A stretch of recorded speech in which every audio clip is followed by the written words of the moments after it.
Australia is planning to force tech companies to pay for news shared on their platforms. It's a bid to push big tech firms such as Google and Facebook owner Meta to compensate publishers when they use their content.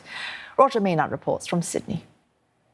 This latest move to put pressure on social media companies such as Facebook and TikTok is a high-risk strategy. Basically, the Australian government wants to force owners like Meta and Google to pay millions of dollars for the use of content which appears on news media websites. That means newspapers like the Sydney Morning Herald and News Corporation titles, which own such newspapers as the Australian and the Sydney Daily Telegraph.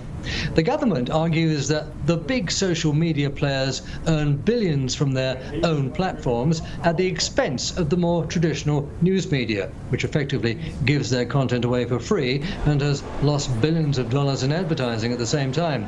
The new rules will mean that tech firms which earn more than 250 million Australian dollars a year will have to negotiate a commercial arrangement with media outlets or risk being hit with punitive taxes. The real objective, however, is not to raise revenue. We hope not to raise any revenue.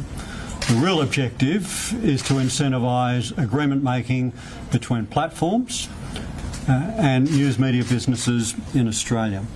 Now, it's easy to see why the government is sympathetic to the traditional media cause, but it's not as simple as that, with Meta arguing that they're concerned about one industry being charged to subsidise another. In a statement, Meta said the proposal failed to account for the realities of how platforms work, specifically that most people didn't come to their platforms for news content.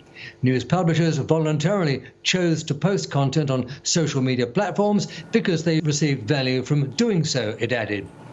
Now, it's not the first time that the big digital platforms and more conventional media have tried to do business. In 2021, Google struck agreements with over 80 Australian media companies to pay for content. But that arrangement has since expired, much to the financial distress of some of those news sites. Now the government is threatening tough new laws to force the big tech companies to come to heel. Labor plans to legislate the changes in the new year. Digital platforms receive huge financial benefits from Australia, and they have a social and economic responsibility to contribute to Australia's access to quality journalism, government ministers have pointed out. Will the government win the day? Or will these mega players carry on regardless? We've already seen Australia's Labor government demand a ban on access to social media for young people under the age of 16, and there's no guarantee that's going to work. Like so much in this digital world, it's impossible to predict the long-term consequences. Roger Maynard, CNA, Sydney.